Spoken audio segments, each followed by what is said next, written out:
जय Ram Madhav पुंडरीकाक्षी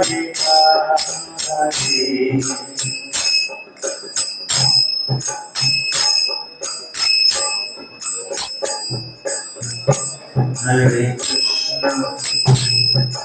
Krishna Krishna Krishna Hare Hare Ram Ram Ram Hare Hare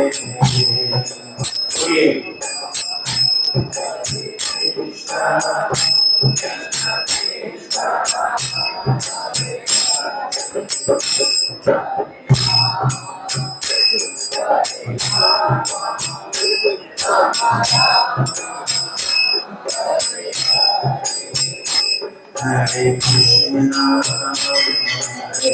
Krishna, Krishna Krishna, Hare Hare, Hare Rama, Rama Rama, Hare Hare.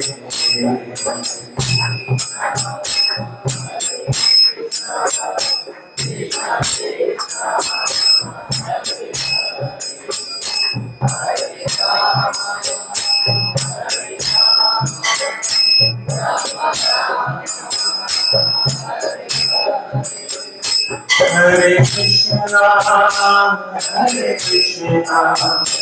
Krishna Krishna, Hare Hare, Hare Rama, Rama Rama, Hare Hare.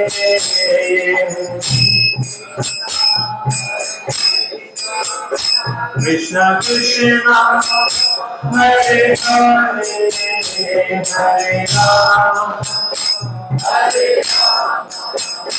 Rama Rama, Hare Hare. Hare Krishna, Hare Krishna, Krishna Krishna, Hare Hare, Hare Rama, Hare Rama, Rama Rama, Hare Hare. Hare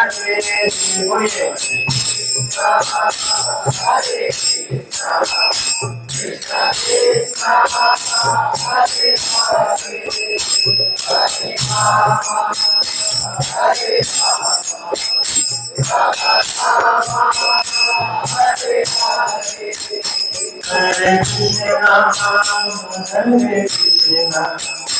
Krishna Krishna, Hare Hare, Hare Rama, Hare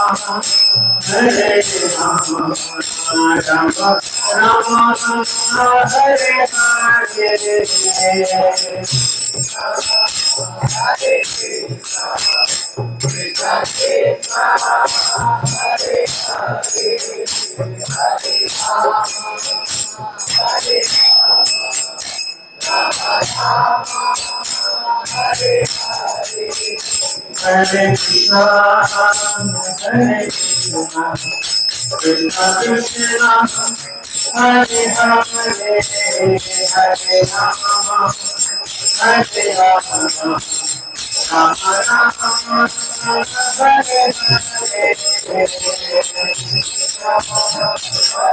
Hare. Hare Krishna,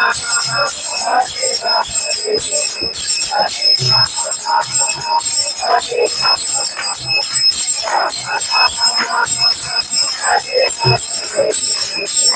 Krishna, Krishna Krishna, Hare Hare, Hare Rama, Hare Rama, Rama Rama, Hare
हरिनाम संकीर्तन यज्ञ की जय।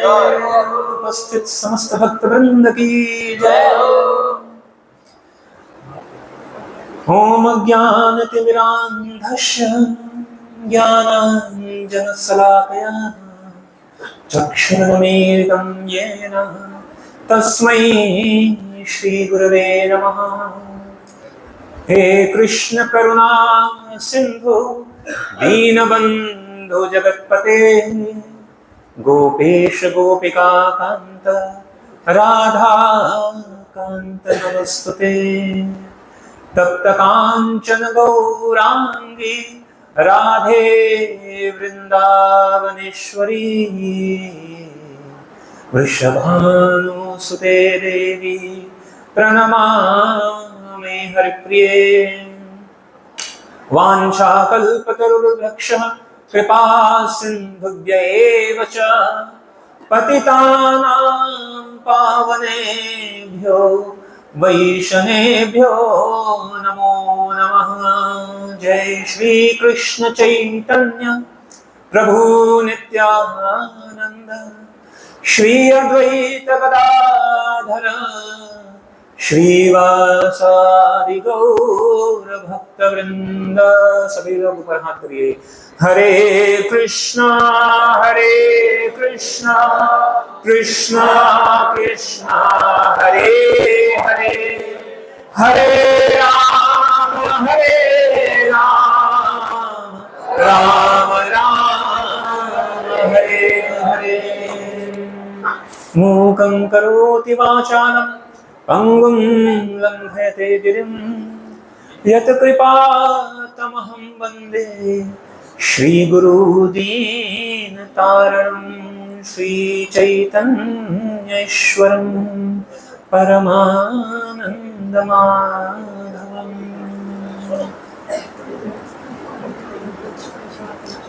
हरे कृष्ण।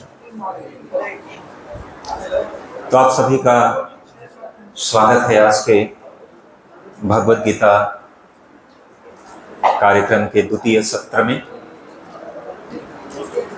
आज दूसरा दिन है। कल हमने चर्चा किया था आहार निद्रा भय मैथुनं च सामान्य एतद् पशुभिः नराणां धर्मो हि तेषाम् अधिकः विशेषः धर्मो विहीनः पशुभिः समः। कि धर्म अगर नहीं है, अगर कोई धर्म का पालन नहीं करता है तो वो क्या है, ऐसा मनुष्य पशु के समान है। साथ ही साथ हमने चर्चा किया कि चार जो वृत्तियां हैं, आहार, निद्रा, स्वरक्षण करना, संतानोत्पत्ति करना, ये मनुष्य और पशुओं में समान है। लेकिन धर्म जो है वह मनुष्य को श्रेष्ठ बनाता है। साथ ही साथ हमने चर्चा किया कि जीव यहां पर आकर अनेकों कष्ट झेलता है, अनेकों समस्याओं में रहता है और हर एक की अलग अलग समस्या है। लेकिन वास्तविक समस्या जो जीवन की है वह है जन्म मृत्यु जरा व्याधि। तो एक तरह से हम ये कह सकते हैं कि अगर कोई पूछे कि मनुष्य जीवन का उद्देश्य क्या है, आपको मानव जन्म क्यों मिला है, तो इसका एक सरल उत्तर तो ये हो सकता है कि मनुष्य का जीवन इसलिए मिला है कि हम दोबारा यह जन्म मृत्यु बुढ़ापे बीमारी इनसे बच जाए। कुछ हमारे पास बहुत ही विकसित बुद्धि है, विवेक है, और इस बुद्धि विवेक का उपयोग करके हम जो वास्तविक समस्या है जीवन का, जिससे कि कोई भी बच नहीं सकता है, उसका समाधान हम निकाल लें। इसीलिए यह मनुष्य जीवन हमें मिला हुआ है। साथ ही साथ हमने कल चर्चा किया कि इस ज्ञान को प्राप्त करने का तरीका क्या है। तो तीन तरीकों के बारे में हमने चर्चा किया। एक है प्रत्यक्ष प्रमाण, मतलब जो दिखाओ वही मानूंगा।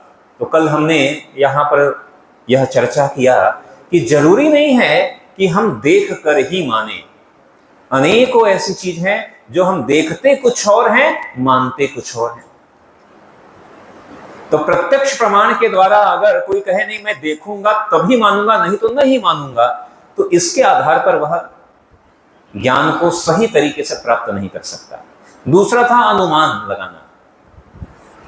अनुमान से भी कोई सही तथ्य तक पहुंच नहीं सकता। लेकिन तीसरा जो है वह शब्द प्रमाण। शब्द प्रमाण का मतलब हमारा वैदिक साहित्य, हमारे शास्त्र, गीता, भागवत, वेद, पुराण,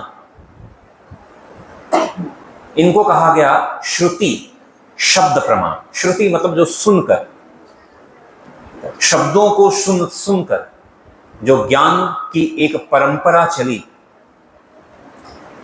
इसलिए हमारे जो वेद हैं उनको कहा जाता है कि यह किसी एक सामान्य व्यक्ति के द्वारा नहीं लिखा गया है, जैसे कि किसी ने हमारे कोई टेक्स्ट बुक्स लिखा हो, ऐसा नहीं लिखा गया है।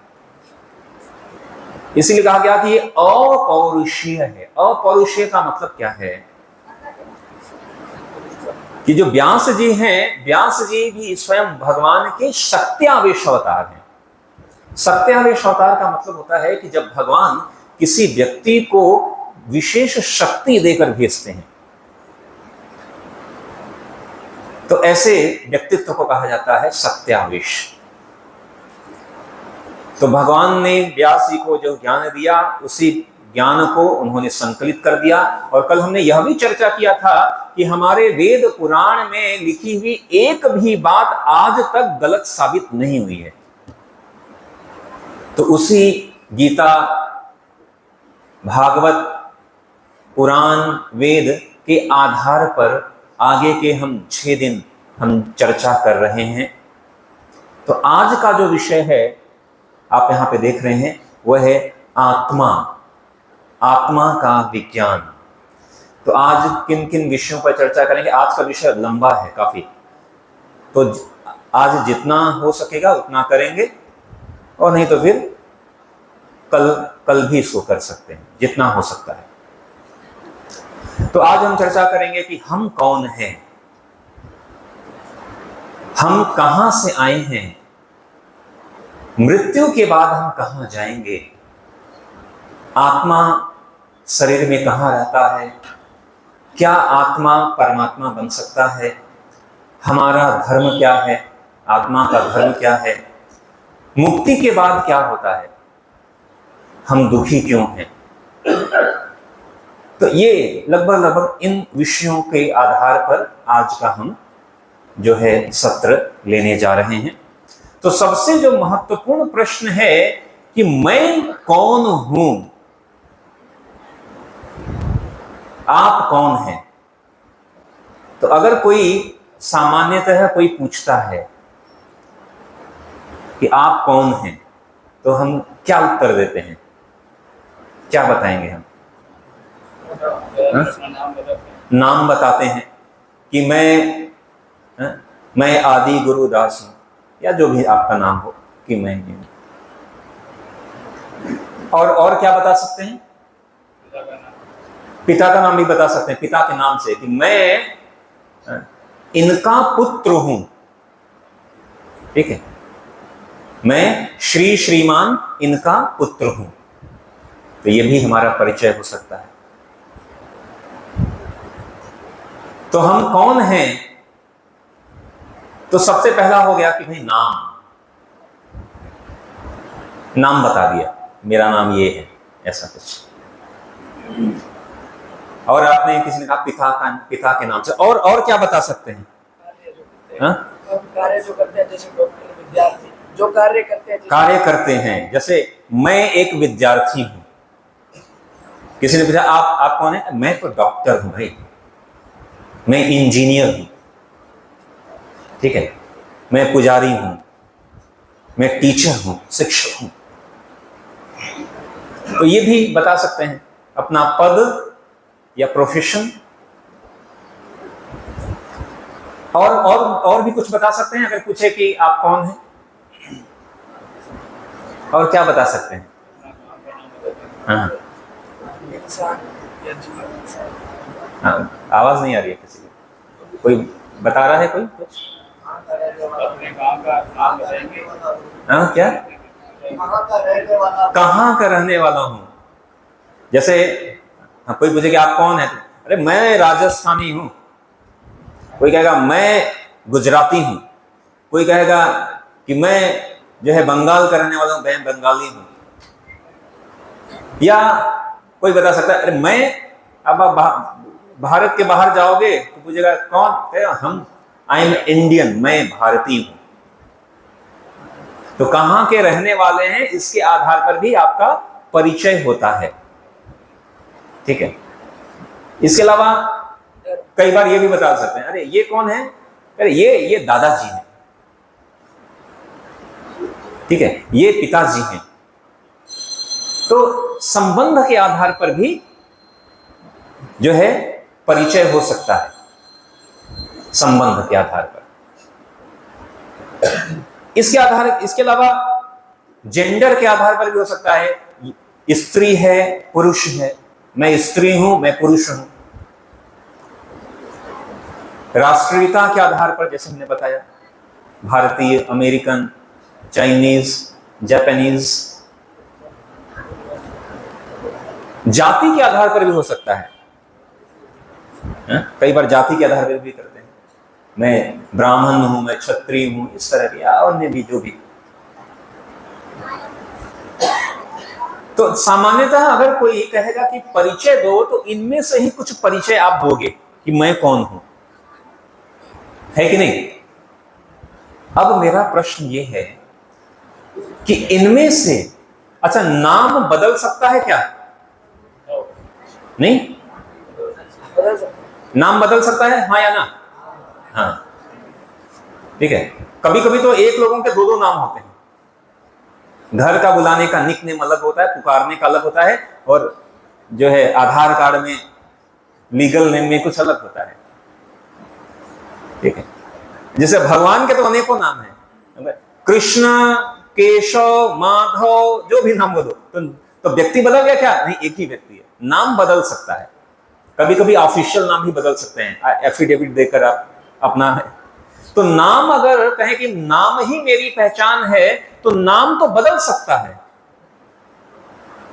नाम बदल सकता है। अच्छा, पद, प्रोफेशन बदल सकता है, बदल सकता है। मेरा एक मित्र था, उसने इंजीनियरिंग किया, इंजीनियरिंग के बाद उसने जो है मैनेजमेंट की डिग्री ली, और उसके बाद जो है वो रॉक बैंड अपना बैंड खोल लिया। तो पहले उसने इंजीनियरिंग की डिग्री तो इंजीनियर बना था, मैनेजमेंट की डिग्री लेकर मैनेजर बना, लेकिन वो सब छोड़कर फिर वो म्यूजिशियन बन गया। तो पद बदल सकता है, आज कोई राष्ट्रपति है तो कल राष्ट्रपति नहीं रहेगा, ऐसा हो सकता है। तो पद भी बदल सकता है। संबंध बदल सकते हैं कि नहीं? संबंध भी बदल सकते हैं। एक व्यक्ति जो बेटा था, एक दिन वो पिता बनेगा और एक दिन वो दादा बन जाएगा, ठीक है। तो एक पुत्री है, वह एक दिन मां बनेगी, फिर दादी बन जाएगी। संबंध भी बदलते रहते हैं, और अलग अलग व्यक्ति के लिए उसका अलग अलग संबंध होगा। किसी की मां होगी, किसी की बहन होगी, किसी अलग अलग संबंध।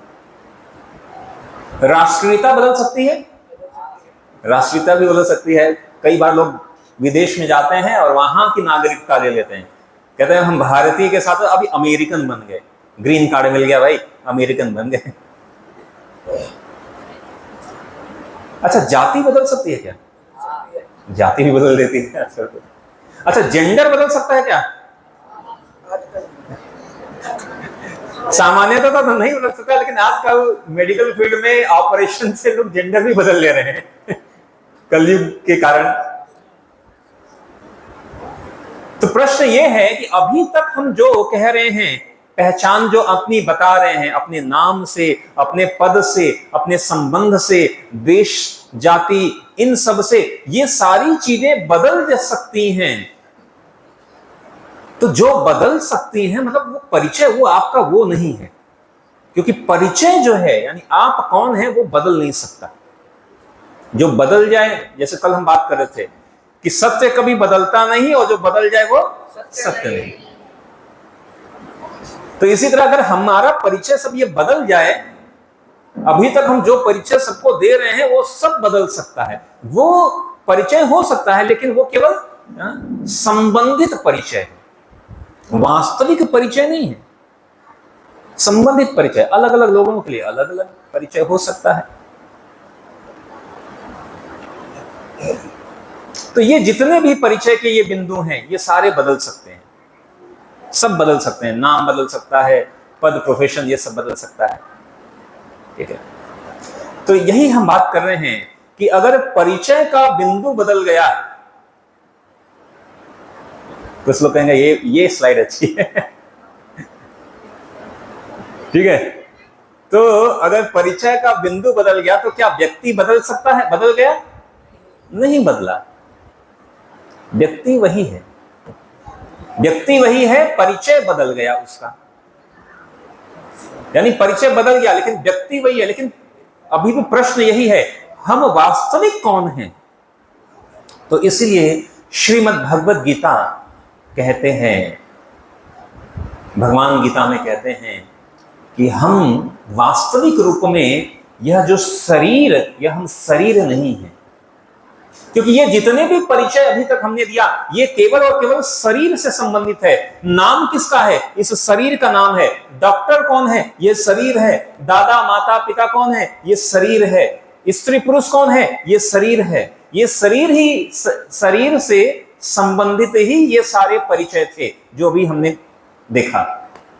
लेकिन ये सब बदल सकते हैं। तो व्यक्ति बदल रहा है। आप लोग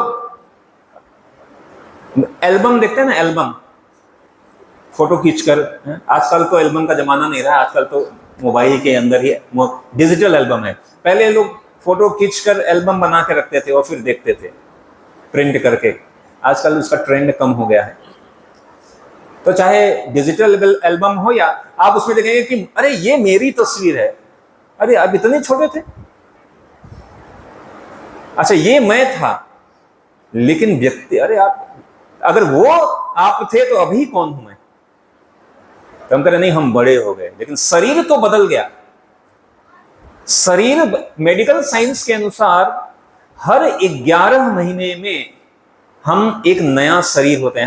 हमारे शरीर के अंदर की जो कोशिकाएं हैं वो बदल जाती हैं।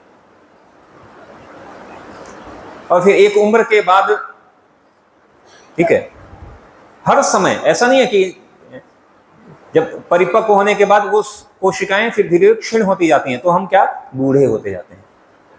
यानी हर 1 साल के बाद हमारे शरीर में परिवर्तन हो जाता है।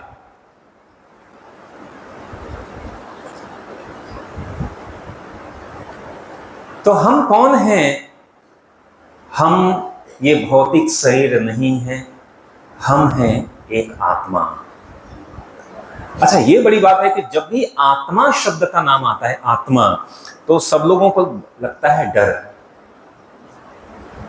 क्यों डर लगता है? कि क्योंकि आजकल के टेलीविजन में दिखाता है आत्मा मतलब कौन? जो रात को 12 बजे के बाद सफेद कपड़े पहनकर कुछ बाल ऐसे ऐसे करके फिर और डराने के लिए आ जाए। तो कहते अरे वहां आत्मा, बहुत डर लगता है, वहां आत्मा भटक रही है। तो आत्मा डरने का विषय नहीं है। आपको मुझको देखकर डर लग रहा है, या अपने बगल में जो बैठे हैं उनको देखकर डर लग रहा है? नहीं लग रहा है ना। तो आप सब आत्मा ही हैं, हम सब आत्मा हैं,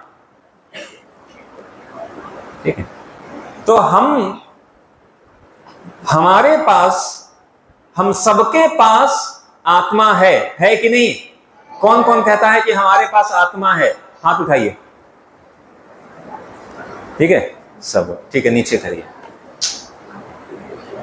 लेकिन गलत है ये, हमारे पास आत्मा नहीं है। हमारे पास आत्मा नहीं है, हम आत्मा हैं, हमारे पास शरीर है। सही अंडरस्टैंडिंग क्या है? कि हम आत्मा हैं और हमारे पास शरीर है। अगर ये कोई कहे कि हमारे पास आत्मा है, इसका मतलब कि आप शरीर हैं और आपके पास आत्मा है, नहीं, ये गलत बात है। आपके पास आत्मा नहीं है, आप आत्मा ही हैं, हम सब आत्मा हैं और हमारे पास शरीर है। तो जैसे बच्चे हैं तो इनके पास अभी छोटा शरीर है, थोड़ा बड़े हो गए तो थोड़ा बड़ा शरीर हो गया, फिर बुजुर्ग हो गए तो बूढ़ा शरीर हो गया, किसी के पास पुरुष का शरीर है, किसी के पास स्त्री का शरीर है, किसी के पास बैल का शरीर है, किसी के पास गाय का शरीर है, किसी के पास चूहे, बिल्ली, हाथी, चींटी, इनका शरीर है, लेकिन सभी आत्मा है। शरीर अलग अलग हो सकता है, ठीक है। इसलिए गीता में बताया गया, वंशांसि जीर्णानि यथा विहाय नमानि गृह्णाति नरोपराणि। कि जैसे जैसे शरीर जब बूढ़ा हो जाता है तो जैसे कपड़े बदल देता है, कपड़ा फट गया तो नए कपड़े पहन लिए, तो जैसे शरीर कपड़ा पहनता है, कपड़ा, उसी तरह आत्मा जो है कपड़ा पहनता है, शरीर रूपी कपड़े। और जब कपड़ा फट गया तो चेंज कर लिया। इसी तरह जब शरीर बूढ़ा हो गया, जर्जर हो गया, शरीर बदल लिया आत्मा ने, ठीक है। तो गीता में भगवान, गीता का सबसे प्रमुख ज्ञान यही है। तो जैसे ये ड्राइवर, जैसे गाड़ी है, गाड़ी को ड्राइवर चलाता है, उसी तरह इस शरीर को आत्मा चलाती है, इस शरीर को आत्मा चलाती है, ठीक है।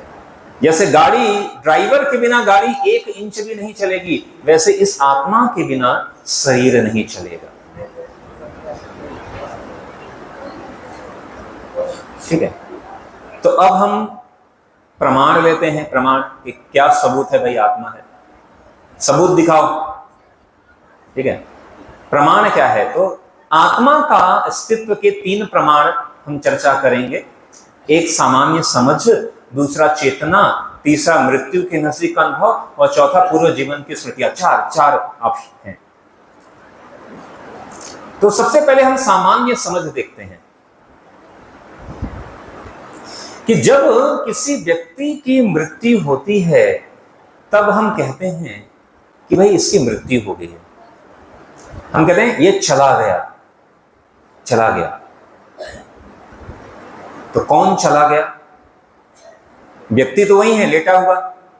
चला कौन गया? आत्मा चली गई। तो ये सामान्य ही समझ है, बहुत सामान्य समझ, ठीक है। अभी हम चल फिर रहे हैं, देख रहे हैं, सब कुछ कर रहे हैं, क्योंकि शरीर के अंदर आत्मा का निवास है। और जब मृत्यु होती है तो शरीर तो वही हाथ, पैर, नाक, कान सब वही मिस्टर जो भी उसका नाम हो, वही, ठीक है, वही डॉक्टर, वही दादा, वही सब वही है, लेकिन गया कौन? हम गई, चले गए। लोग हम कहते भी हैं, सामान्य भाषा कहते हैं, अरे वो तो चले गए। कौन गया? व्यक्ति तो वहीं पड़ा हुआ है, गया कौन? तो आत्मा गई। तो ये एक सामान्य समझ है जो कि सभी लोग जानते हैं। तो इसमें भी कोई प्रमाण की आवश्यकता है क्या कि भाई नहीं आत्मा नहीं थी? आत्मा थी, वो आत्मा चली गई तभी तो व्यक्ति, सारी चीजें वही हैं, मेडिकल टर्म में सारी चीजें वही हैं, लेकिन व्यक्ति कौन करें, ये मर गया, मृत्यु हो गई, तो गया कौन? आत्मा गई। ये सामान्य समझ है। और सामान्य समझ और हम लेते हैं, ठीक है। तो कोई एक वॉलंटियर चाहिए, कोई एक व्यक्ति यहां पर आइए, मेरे बगल में खड़े होंगे। कौन आएगा? जल्दी आइए, जल्दी, ठीक है, इधर आइए, ठीक है। क्या नाम है आपका? देवेश वासु। देवेश वासु, ठीक है। इनको बोलना नहीं है, ठीक है, बोलना मैं बस बोलूंगा, आपको केवल सुनना है, और जो सुनेंगे वो करना है, बहुत सिंपल सा।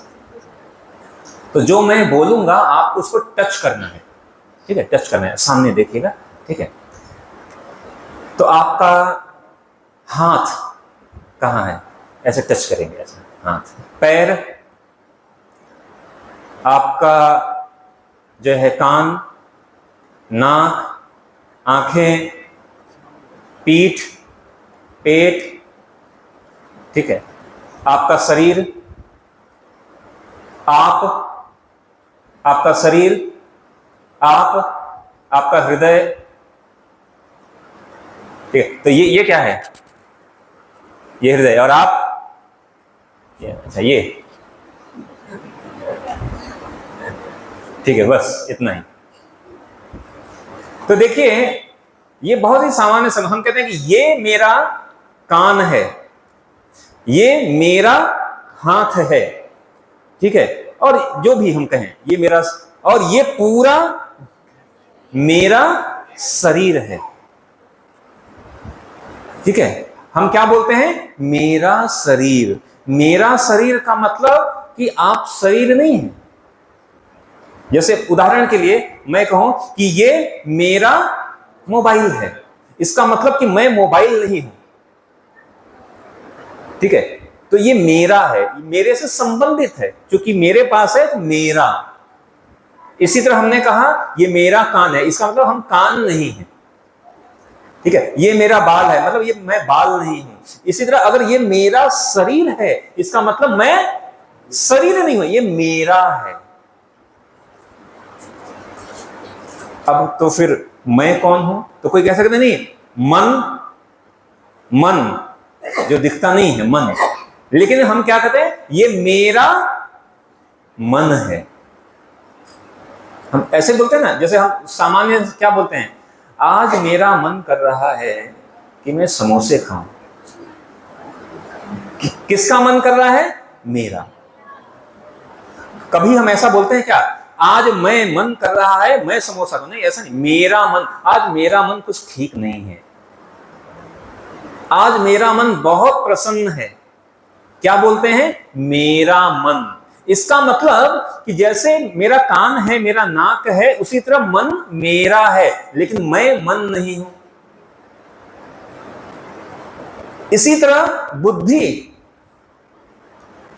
मेरी बुद्धि आज काम ही नहीं कर रही है। किसकी बुद्धि काम नहीं कर रही है? मेरी, ठीक है। मतलब बुद्धि भी मैं नहीं, हम नहीं है। हम सबके पास बुद्धि है। किसकी बुद्धि है? मेरी। इसका मतलब कि न तो हम हाथ कान नाक का यह शरीर हैं, न ही हम मन हैं, न ही हम बुद्धि हैं। तो ये भी, इससे भी हम समझ सकते हैं कि ये हम नहीं हैं, ये हमारे पास है। जैसे हमारे पास कान है, हमारे पास नाक है, हमारे पास सर है, हमारे पास पैर है, हमारे पास शरीर है, हमारे पास मन है, हमारे पास बुद्धि है, लेकिन न तो हम आंख नाक कान हाथ पैर मन बुद्धि ये सब हम है नहीं। ये हमारे पास है लेकिन हम नहीं। तो इससे भी हमें पता चलता है कि हम हैं कौन? तो हम हैं आत्मा। हम आत्मा है। आत्मा के पास शरीर है, ठीक है। आत्मा के पास शरीर है, आत्मा के पास मन है, आत्मा के पास बुद्धि है, आत्मा के पास शरीर भी है, ठीक है। हम हैं आत्मा। इतना समझ में आ रहा है सबको? थोड़ा अधिक कुछ कठिन तो नहीं लग रहा है समझने में? सरल से सरल भाषा में हम समझा रहे हैं, ठीक है। तो ये हमारी सहज समझ है। जैसे सूर्य गर्मी और प्रकाश फैलाता है, वैसे ही आत्मा शरीर के अंदर पैर की उंगली से लेकर सर तक चेतना फैलाता है। तो यहां पर उदाहरण दिया गया है कि जब हमारे शरीर में आत्मा नहीं है, बिना आत्मा बिना चेतना वाला शरीर ऐसा है, और जब चेतना होगा तब ऐसा रहेगा कुछ जैसे हम हैं। तो आत्मा जब हमारे शरीर में रहती है तो हमारे पास चेतना रहती है, हमारे पास चेतना रहती है। तो इसीलिए कहते हैं जिसके पास चेतना नहीं है उसको हम कहते हैं जड़, ठीक है, जड़। जैसे ये क्या है? जड़ पदार्थ, ये जड़ है, और हम क्या है? चेतन है।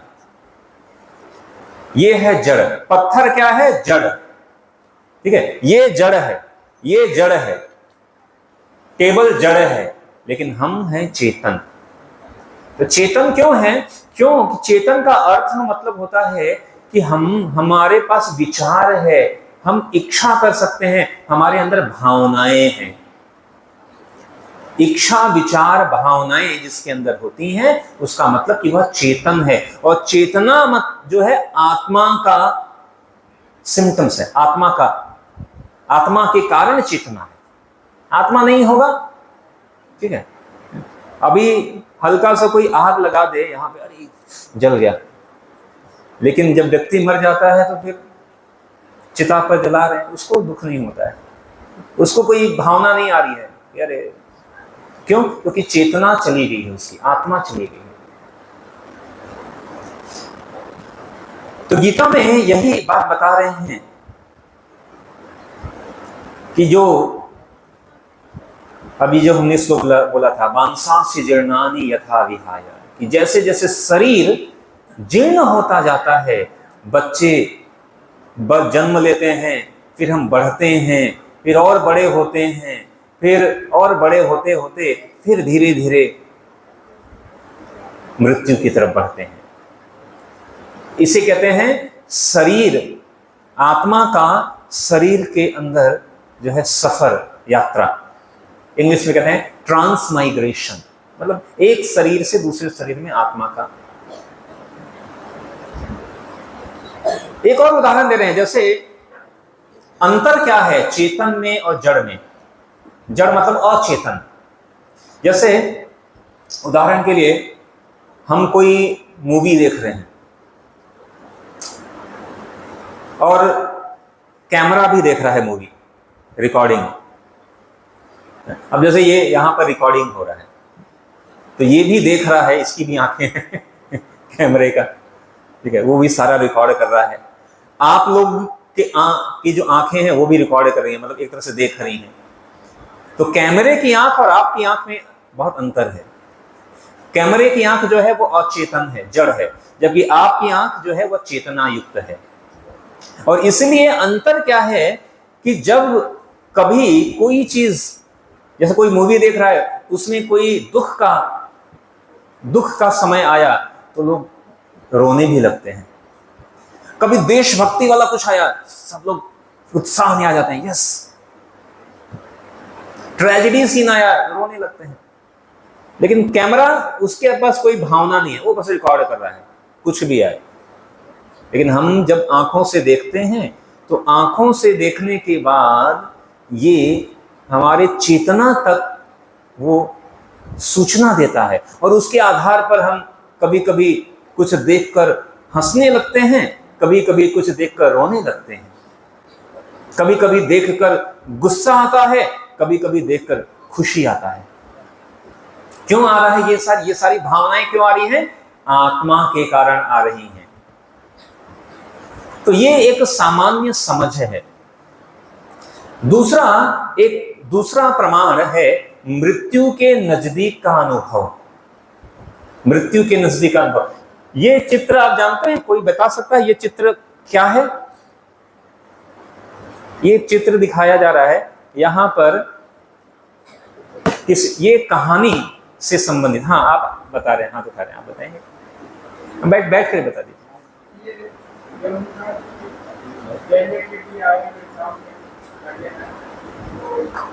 नजदीक से ये मृत्यु का अनुभव इनको हो रहा है। हाँ, ये अब हमारी मृत्यु होने वाली है। हाँ।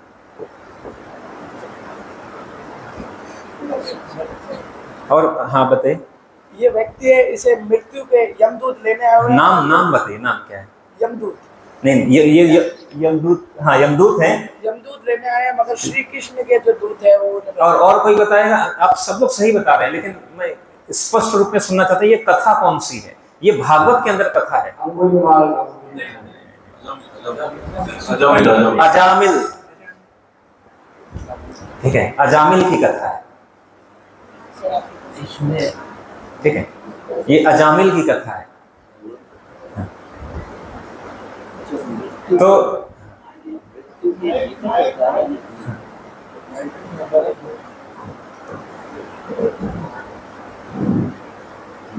क्योंकि जब निकट होता है व्यक्ति और अगर शांत होता है तो उसके ब्रेन के शेल टूटते तो अनुभव करता है। जैसे मैं उदाहरण के तौर पे बताऊं, मेरे दादाजी ने पिताजी को खेत की तरफ भेज दिया। अब दोपहर में मैं पढ़ रहा था, बोली बेटा क्या पढ़ते हो? मैंने कहा मैं पढ़ रहा। बोले मुझे ऐसे कैसे महसूस हो रहा है कि जैसे सूर्य उदय हो रहा है या अस्त हो रहा है। तो मैंने कहा दादाजी हमारे ब्रेन के शेल टूटते हैं तो वो प्रकाश करते हैं। आप शांत भाव में हैं और आपका दिमाग की तरफ ध्यान है, इसलिए आपको ये अनुभव बहुत ठीक है। तुम पढ़ रहे हो आप, तो मैं कह रहा हूँ मेरा आशीर्वाद है जीवन में तुम पढ़ते हो। और मैं शांत भाव से कह रहा हूँ कि खावा मत करना, सामान्य रूप में चढ़ना। अभी तुम्हारे पास दौलत में 1000 रुपए हैं चंदी के, ऐसे आपके पास बरकरार है। सही बात। आगे और बताता कि अब मुझे तुम नीचे उतार दो, पहले थोड़ा पानी गर्म कर दो। मैंने कहा जी पानी गर्म बोले लोग बताते हैं। मैंने कहा जब कोई रोग चल रहा हो, प्लेग हो और कोई चीज हो तब उसको दरता है, नहीं तो शरीर जाने के बाद एक ठंडे से नहलाओ, गर्म से नहलाओ। बोले सही बात। मुझे नीचे और नीचे लेते ही उनका शरीर आगे खिसक गया, मेरी गोदी में आगे शरीर छोड़ दिया। तो जब शांत भाव में व्यक्ति शरीर छोड़ता है उसकी ये स्थिति होती है। और वही मेरे परिवार में एक जने ने कहा अरे मेरे शास्त्री जी को बुखार हो गया, तो दूसरी को बाकी कितनी अरे बुखार गया, बहुत तेज बुखार हो रहा है, शरीर छूट जाता है। वो तो शरीर के छूट जाएगा, अभी तो मैं दादाजी की शादी करूंगी, विवाह करूंगी, इसके बाद जाऊंगी, ऐसे कैसे कह रही हो। और वो आगे दरवाजे तक नहीं गई तब तक वो चली गई। तो ये हमारी मनस्थिति आत्मस्थिति के पास तब है। और भगवान इसका बता रहे न्याय वैसे इस आधार पर मुझे थोड़ा याद आ गया। स्वामी विवेकानंद ने ये भी वही कहा था, क्यों यहाँ भक्ति के द्वारा भी कहते हैं कि तुम इनकी स्मरण करो, इतनी को अर्ज करो और मुझे ज्ञान करो और मुझे ज्ञान करो, तो धीरे धीरे आप एक एक सीढ़ी चढ़ते जाएंगे। भले किसी तरह से साधना करिएगा, ये मेरा अनुभव है और हो सकता है आपको ये अनुभव हो। तो स्वामी विवेकानंद ने भी यही कहा था, उन्होंने शेरो इस भ्रम को मिटा दो कि तुम निर्बल हो, नहीं नहीं तुम अमर आत्मा हो, स्वच्छंद जीव हो, तुम तत्व नहीं हो, ना ही तुम शरीर हो, तत्व तुम्हारा सेवक है, तुम तत्व की सेवक नहीं हो। हरि हो।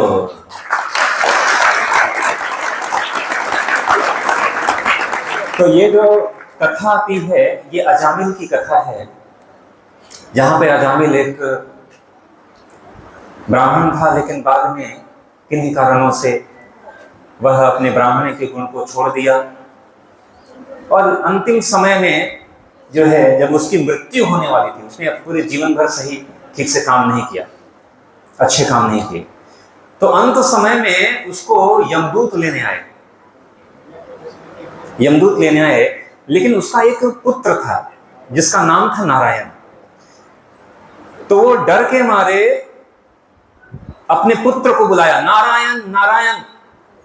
और जब उसने नारायण बुलाया तो भगवान के दूत, 4 दूत जो है वहां पर प्रकट हो गए और यमदूतों को कहा कि नहीं, तुम उसको नहीं ले जा सकते। क्यों? क्योंकि इसने अंत समय में भगवान का नाम बोला है। अंते नारायण स्मृति, जो अंत समय में भगवान का नाम बोलता है तो उसको यमदूत नहीं आते। तो इस घटना के बाद से हमारी संस्कृति में, इसी घटना के बाद से संस्कृति में ऐसा हुआ कि लोग अपने पुत्र का, पुत्री का, अपने बच्चों का नाम भगवान के नाम पर रखने लगे। ये संस्कृति हमारे में है, ठीक है। बाहर की संस्कृति में है कि किसी का नाम रखेंगे टॉम, जेरी, ठीक है, ये सब। लेकिन हमारे संस्कृति में है कि नाम रखेंगे भगवान के नाम पे, राम प्रसाद, ठीक है, कृष्ण कुमार, ऐसे नाम रखेंगे। क्यों रखेंगे?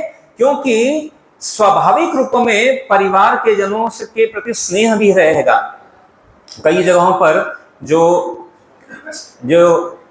व्यापारी समुदाय हैं, वो उत्तर भारत में कुछ व्यापारी समुदाय कैसे बोलते हैं, जैसे उनको कहना है चावल लाओ, तो कहेंगे चावल राम लाओ, दाल राम लाओ, मसाला नाम राम लाओ। क्यों? सबके साथ वो कहते हैं कि देखो हमें तो व्यापार करना है, हम भगवान का नाम कैसे लेंगे, तो सभी चीजों के साथ राम नाम जोड़ दें, ठीक है।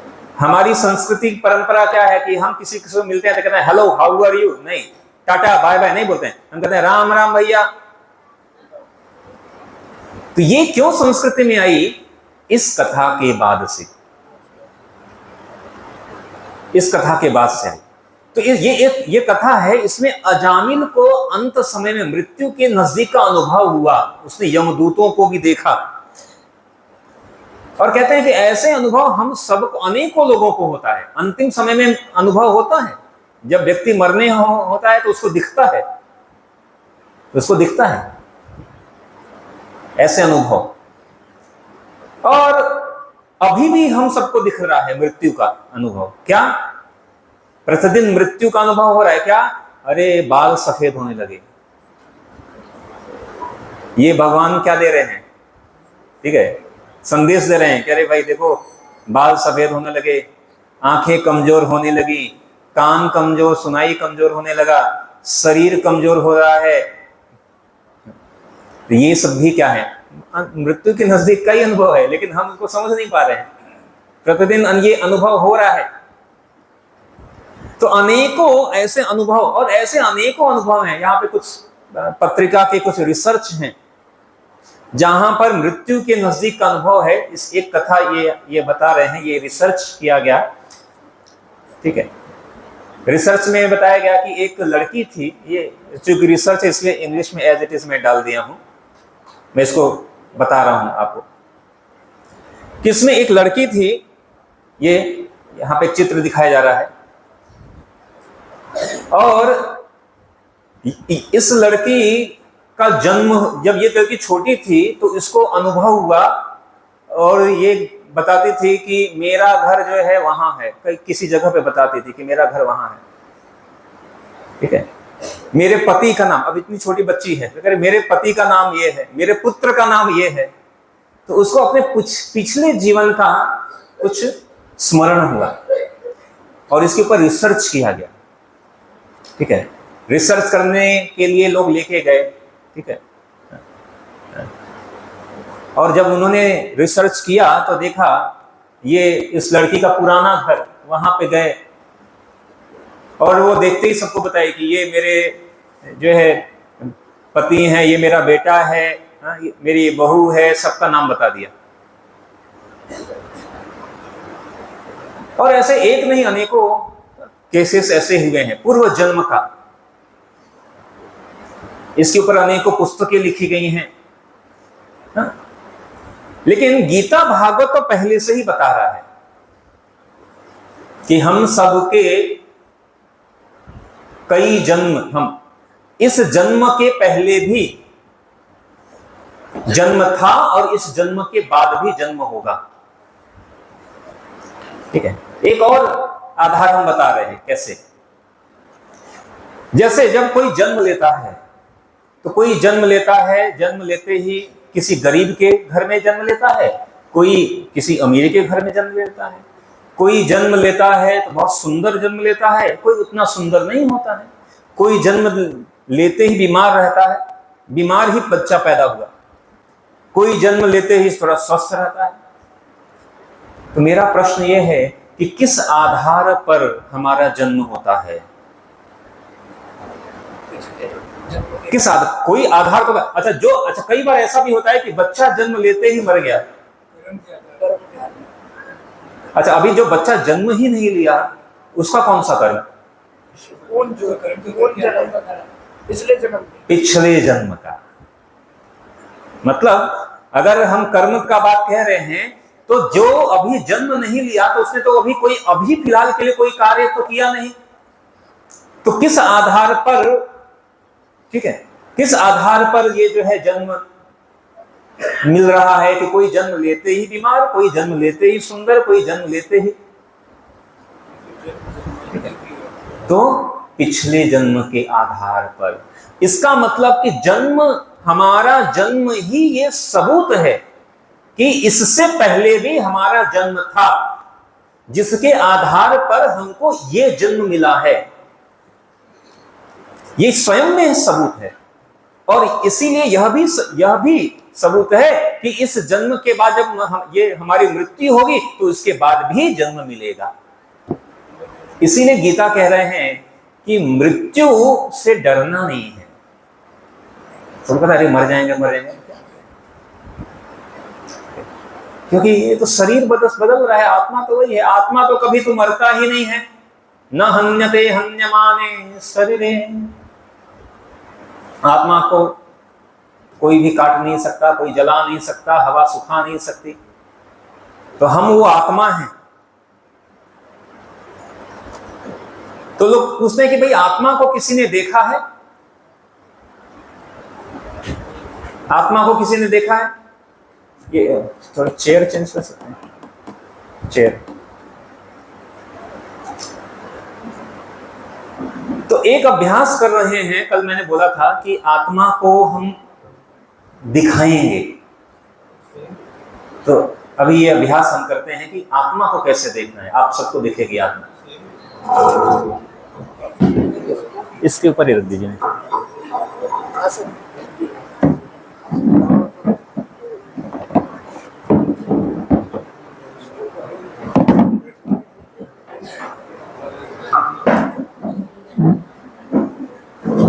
तो चेयर का क्या हो गया? वांसा से जीर्णानि यथा विहाय।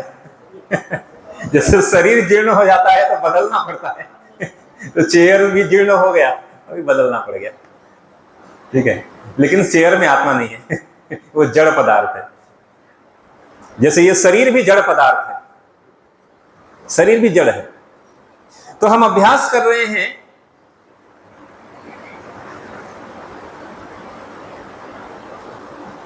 तो ये क्या दिख रहा है आपको? फ्लावर, फूल है। ठीक है, दूसरा क्या दिख रहा है? सरसों का क्या है? सरसों के दाने हैं। सरसों का दाना इंग्लिश में लिखा हुआ है सीसम सीड, यानी सरसों का दाना। ठीक है, ये क्या है? लकड़ी। ये क्या है? दूध। ये क्या है? गन्ना। ठीक है, तो ये आपको दिख रहा है फूल है, ठीक है, सरसों का दाना है, दूध है, लकड़ी है, गन्ना है। अब फूल के अंदर सुगंध भी है, दिखती है आपको? लेकिन फूल के अंदर सुगंध है। उसी सुगंध से ही लोग क्या कहते हैं, परफ्यूम बनाते हैं। परफ्यूम। अच्छा, इस सरसों के दाने के अंदर तेल भी है। सरसों के अंदर तेल है, लेकिन सामान्य सरसों को देखने से तेल नहीं दिखेगा, लेकिन सरसों के अंदर ही तेल है। लकड़ी के अंदर आग है, बस उसको मीडियम चाहिए। लकड़ी के अंदर स्वतः ही आग है। दूध के अंदर घी है। सामान्य अगर दूध देखा जाए तो दूध, लेकिन दूध के अंदर ही जो है घी है। और इसी तरह इस गन्ने के अंदर गुड़ है। ठीक है। तो अगर कोई व्यक्ति गन्ने को देखता है, समझदार व्यक्ति देखेगा, कहेगा ये गन्ना है, अच्छा इसी गन्ने से गुड़ है, वो गन्ने के साथ गुड़ को भी देख रहा है। ठीक है। तिल जो है, सरसों के दाने, तिल के दाने के साथ तेल भी देख रहा है, जो भी है, सरसों का दाना, तिल जो भी है। दूध के साथ वो घी भी देख रहा है समझदार व्यक्ति। इसी तरह जो है शास्त्र में बताया गया, पुष्पे गंधम तिले तैलम काष्ठे अग्निम पयंघृतम इक्षो गूढ़ं तथा देहे पश्यात्मानं विवेकतः। कोई माइक से पढ़े इसका अनुवाद, माइक से पढ़िए, पढ़िए। अरे पढ़िए, क्या दिक्कत है, शर्माइए मत। जल्दी जल्दी पढ़िए, पहले आप ऐसे।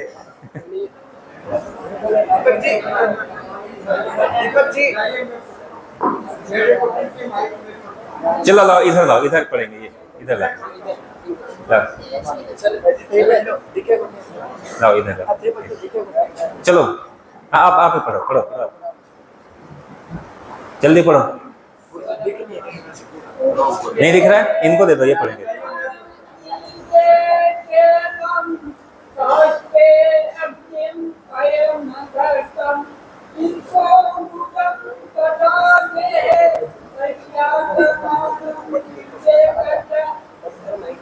नीचे वाला भी पढ़िए।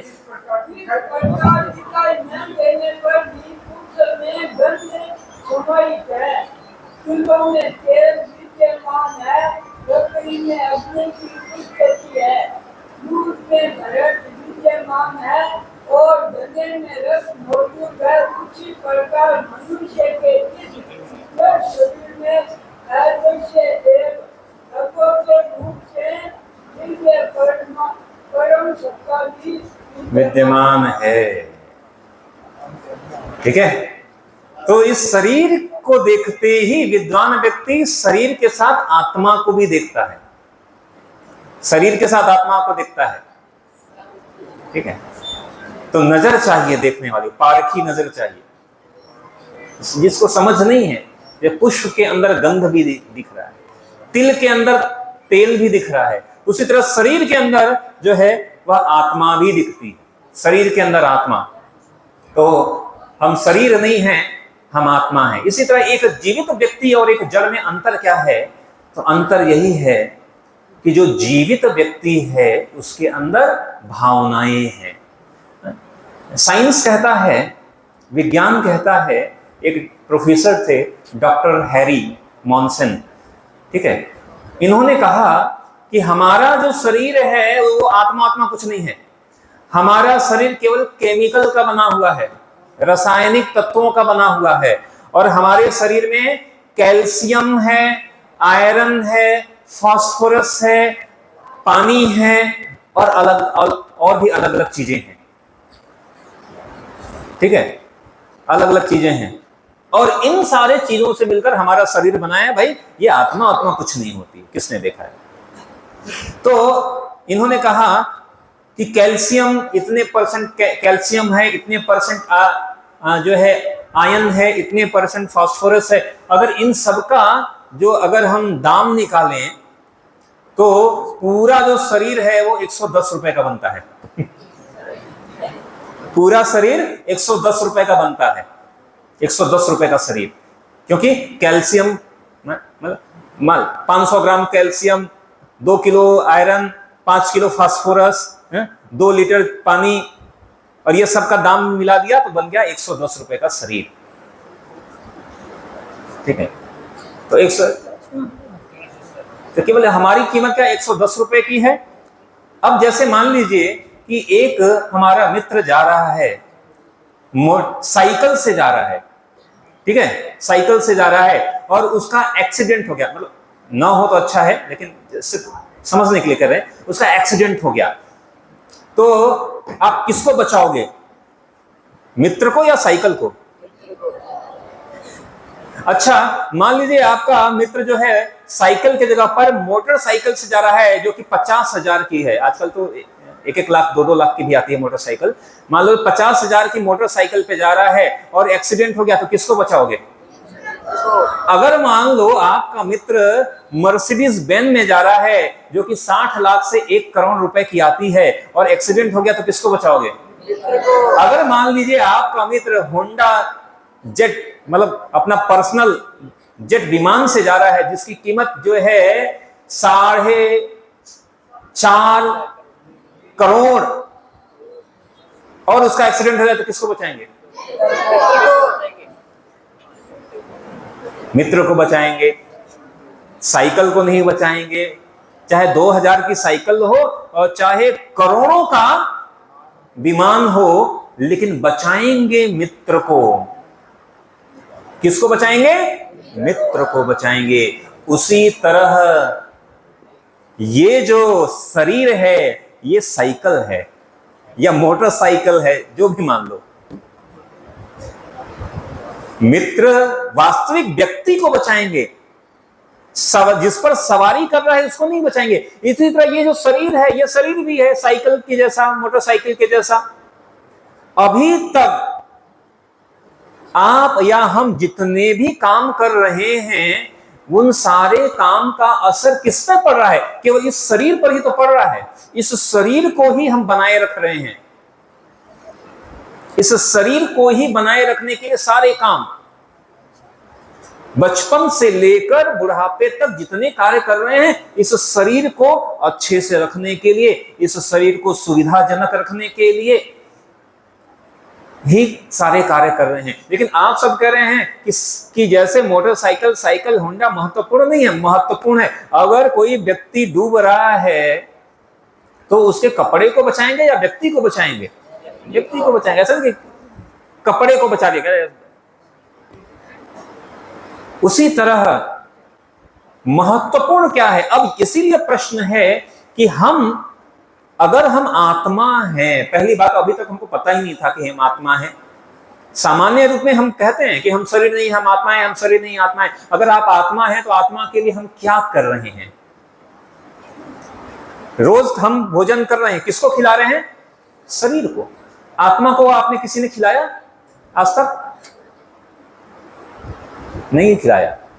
कहेंगे आत्मा खाता कहां है? नहीं, आत्मा भी खाता है, आत्मा का भी भोजन है।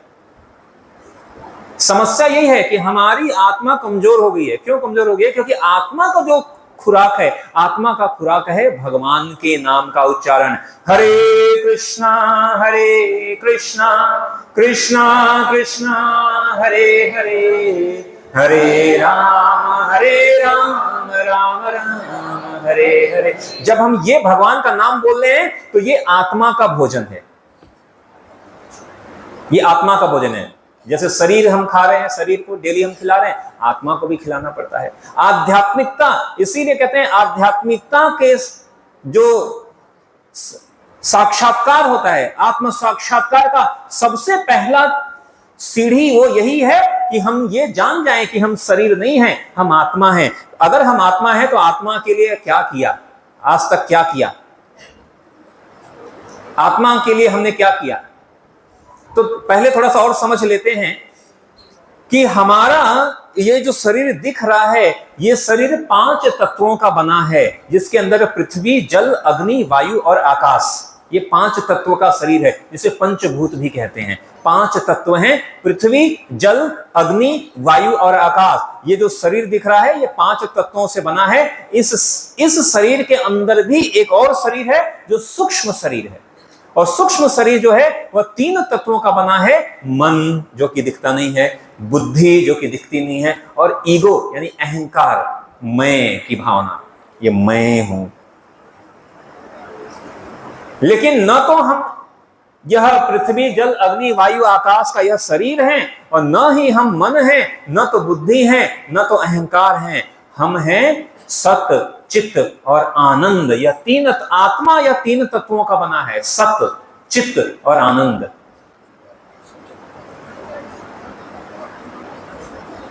सत, चित्त और आनंद 3 तत्वों का बना है। सत का मतलब होता है शाश्वत, और इसीलिए आत्मा कभी मरती नहीं है। क्यों नहीं मरती है? क्योंकि आत्मा शाश्वत तत्व का बना है।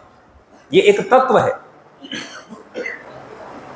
आत्मा को कोई दुख नहीं है, आत्मा बहुत आनंद में रहती है। दुख किसको हो रहा है? या तो शरीर को और या तो मन को। मन को दुख हो रहा है, शरीर को और मन को दुख हो रहा है, आत्मा को कोई दुख नहीं है।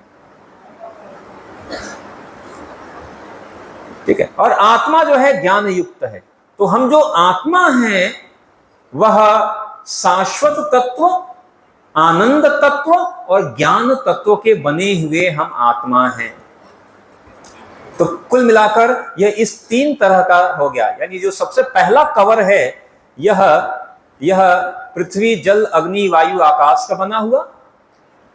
दूसरे इसके अंदर भी एक और सूक्ष्म शरीर है जो कि मन बुद्धि अहंकार का बना हुआ, और इसके अंदर आत्मा है जो कि सत चित्त और आनंद का बना हुआ है। आत्मा सत चित्त आनंद का बना हुआ आत्मा। तो जब मृत्यु होती है तो मृत्यु के समय यही आत्मा एक शरीर से निकलकर दूसरे शरीर में जाती है। एक शरीर से क्यों शरीर छोड़ा है? शरीर काम का नहीं रहा। तो शरीर काम का नहीं रहा तो एक शरीर को छोड़कर दूसरे शरीर में जाती है। यहां पर एक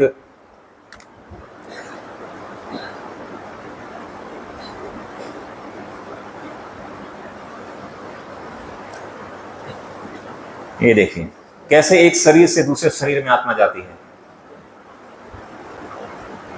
अलग अलग शरीर, आत्मा ही अलग अलग शरीर धारण कर रहा है। कभी मनुष्य बन रहा है, कभी स्त्री, कभी पुरुष, कभी पशु, कभी पक्षी, कभी आलू कुछ भी बन सकता है आत्मा। भेड़ बकरी, कुत्ता बिल्ली, आत्मा ही अलग अलग शरीर धारण कर रहे हैं। है वही आत्मा। कभी शेर बन गया,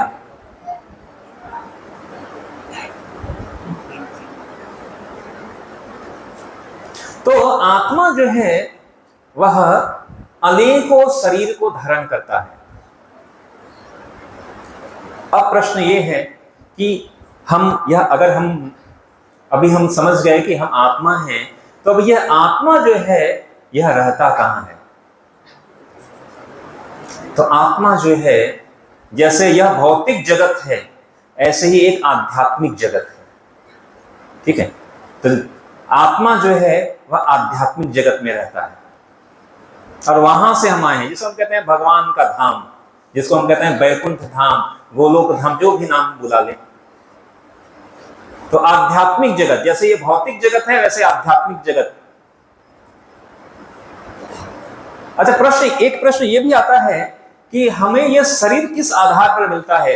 तो अभी हमने चर्चा किया, गीता में भगवान कहते हैं, भगवान एक श्लोक कहते हैं, यम यम वापि स्मरन् भावं त्यजयन्ते कलेवरं तम तैमैवेति कौन्तेयः सदा तद्भाविता।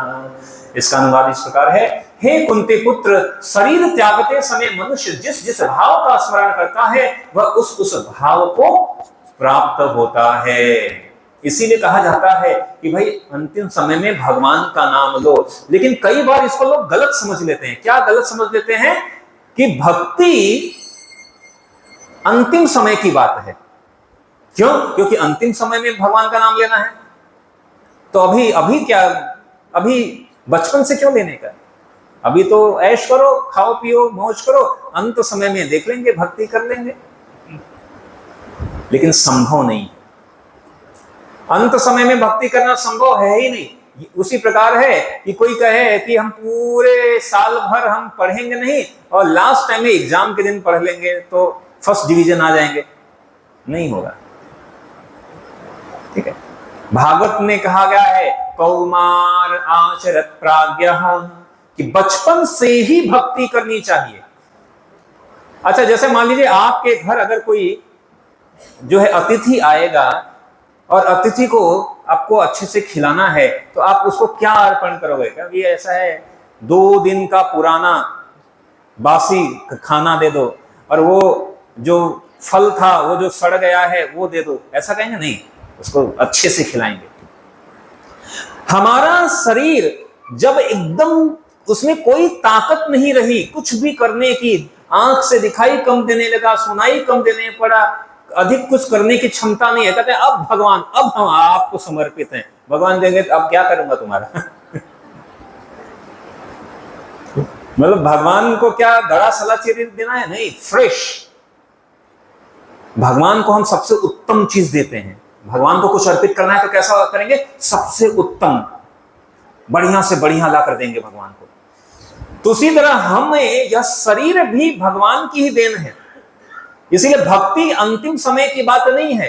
अंतिम समय में भक्ति हम कर भी नहीं पाएंगे, क्योंकि अगर जीवन भर अभ्यास नहीं किया है, अंत समय में भगवान का नाम स्मरण नहीं होगा कभी भी। अंत समय में नाम स्मरण नहीं होगा। जैसे अजामिल को भी नाम का स्मरण नहीं हुआ था, पुत्र का स्मरण हुआ था। अंतिम समय में कई बार लोग ऐसा कहते हैं, मतलब बुरा नहीं मानना, लेकिन कई बार लोग कहते हैं कि अरे अब ये उनका अंतिम समय आ गया है, अरे उनको बुला लो, फलाने को बुला लो, वो परिवार को बुला लो, सब लोग आकर देखते हैं, सबसे मिलकर जाएंगे। अरे सबसे मिलकर क्या कर जाके, जिसको देखोगे उन्हीं का याद आएगा। इसी तरह भागवत में कथा है कि जड़ भरत की कथा आती है। इस पूरे भारतवर्ष के शासक थे महाराज भरत, और महाराज भरत सब कुछ राज्य पाट छोड़कर चले गए जंगल में भक्ति करने के लिए। लेकिन वहां पर सब कुछ छोड़ दिया था, लेकिन वहां एक हिरण के बच्चे से आसक्त हो गए, और जब मर रहे थे तो हिरण को बच्चे को देखते देखते मर गए। अगले जन्म में हिरण बन गए। और महाराज जड़ भरत भाव के स्तर पर थे।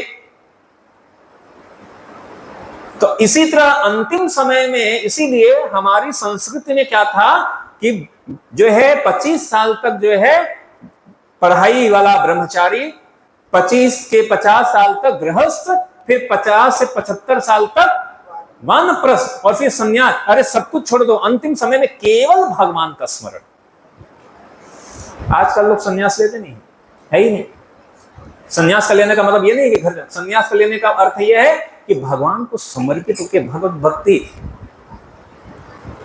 लोग 75 साल तक वो लोग बात करते हैं पॉलिटिक्स की, राजनीति की। अरे राजनीति तुम्हें ऊपर थोड़ी ले जाने वाली।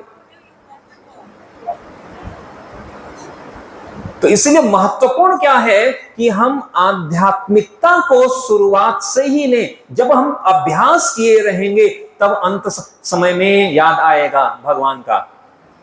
नहीं तो कोई भी अंत समय में अरे भगवान का नाम ले लेंगे, चलो जीवन भर कुछ भी करो, लास्ट में भगवान का नाम आएगा ही नहीं। क्यों? क्योंकि जब शास्त्र बताता है कि जब अंतिम समय आता है, मृत्यु के समय 32,000 भिक्षु जैसे डंक मारते हैं, उतना अधिक कष्ट होता है। इतने कष्ट में किसका याद आएगा? ये बात एकदम सही है। यस, हर आदमी को। क्यों? क्योंकि ये मैं नहीं कह रहा हूं, भागवत कह रहा है। कर्म का क्या? कर्म का क्या मतलब है? जिन्होंने कर्म बढ़िया किए हैं, जो बच्चा पढ़ा है वो परीक्षा से नहीं घबराता है कभी, उसको तो आनंद होगा। जिस बढ़ने से जग तेरे मेरो मन आनंद। हाँ, तो वो मैं बता रहा हूँ। आपके प्रश्न का भी उत्तर सुनिए। तो सबको ऐसा नहीं होता है कि बीच मैं ठीक है, आपने जो प्रश्न पूछा उसका मैं उत्तर दे रहा हूं। अभी हमने क्या बताया? हम शरीर नहीं हैं, हम क्या हैं? अगर आप शरीर भाव में रहोगे तो शरीर को कष्ट होता ही रहेगा। अगर भागवत में लिखा है कि 32,000 भिक्षु के डंक मारने जैसा शरीर को कष्ट हो रहा है, तो शरीर को कष्ट होगा ही होगा। लेकिन अगर हम आध्यात्म में स्थित हो जाएंगे, आत्म तत्व के रूप में स्थित हो जाएंगे, तब कष्ट नहीं होगा। लेकिन उस तत्व तक स्थित होना पड़ेगा। ये एक चुटकी वाली काम नहीं है, एक दिन में ऐसे चुटकियों का काम नहीं है, या 2 दिन का काम नहीं है, 4 दिन का काम नहीं है, 2 महीने का काम नहीं है। ये पूरे जीवन, हमारा यह मनुष्य जीवन सिर्फ इसी अभ्यास के लिए दिया गया है कि आप बचपन से लेकर ये तैयारी करो अंतिम समय की।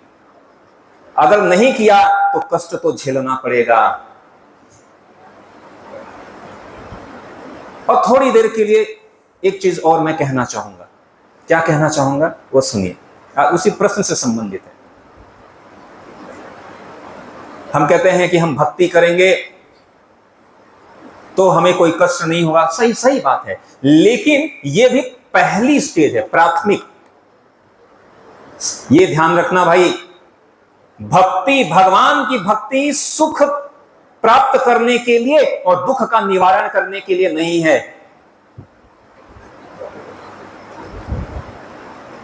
भगवान की भक्ति इसलिए नहीं होती है, क्यों? क्योंकि इसमें आपका हमारा स्वार्थ हो गया कि अरे हम भक्ति कर रहे हैं इसलिए हमको कोई कष्ट ना हो। ये भी स्वार्थ युक्त भक्ति है। ऐसी भक्ति करके भगवान के धाम नहीं जा पाएंगे। हाँ, कहां तक जा पाएंगे? स्वर्ग लोक तक चले जाएंगे, कुछ आपको स्वर्ग लोक ये सब मिल जाएगा, भगवान के धाम इतना आसानी से मिलेगा। भक्ति का अभ्यास सिर्फ इसीलिए जो है भागवत में कुंती महारानी कहती हैं, विपदः संतुता शश्वत तत्र तत्र जगद्गुरु। आप में से कितने लोग हैं जो भगवान के सामने जाकर कहते हैं, भगवान कृपया करके मुझे कुछ कष्ट दे दीजिए, मुझे कुछ कष्ट दे दीजिए? कोई है माई का लाल ऐसा बोलता हो? कुंती महारानी बोल रही है, पांडवों की मां। पांडवों की मां भगवान से क्या कह रही हैं? हे भगवान मुझे कष्ट दीजिए, मुझे कष्ट दीजिए। श्रीमद् भागवत में आप पढ़ लीजिए। क्यों कह रही हैं? क्या वो मूर्ख हैं? नहीं। क्यों कह रही हैं? वो इसलिए कह रही हैं कि भगवान कष्ट के समय में ही आपकी याद आएगी। सुख में कोई स्मरण भगवान का जल्दी करता नहीं है, जब दुख आता है तो कहते हैं भगवान बचा लो, दुख में ही कहते हैं। इसीलिए कुंती महारानी कह रही है कि ऐसे दुख का तो स्वागत है भगवान, जब दुख आता है तो आपकी याद आती है, और जब आपकी याद आती है तो आप आते हैं, और जब आप आए तो दुख रहा कहां? जब भगवान का दर्शन हो गया तो दुख रहा कहां? ठीक है। कृष्ण है सूर्य सम, माया है अंधकार, जहां कृष्ण वहां नहीं माया का अधिकार।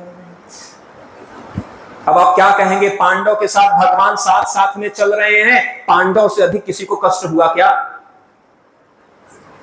बचपन से ही कुंती महारानी उनके बेटे को विष दिया, भीम को विष दिया, आग में जलाने का प्रयास किया, उनकी पत्नी को अपमानित करने का प्रयास किया गया, उनके राज्य को छल से जोड़ दिया गया, उनको वन को भेज दिया गया, इतना सब कर लिया। अभी कोई कहे, लेकिन पांडव ने कभी नहीं कहा कि भगवान तुम्हारे रहते हमको इतना कष्ट क्यों है?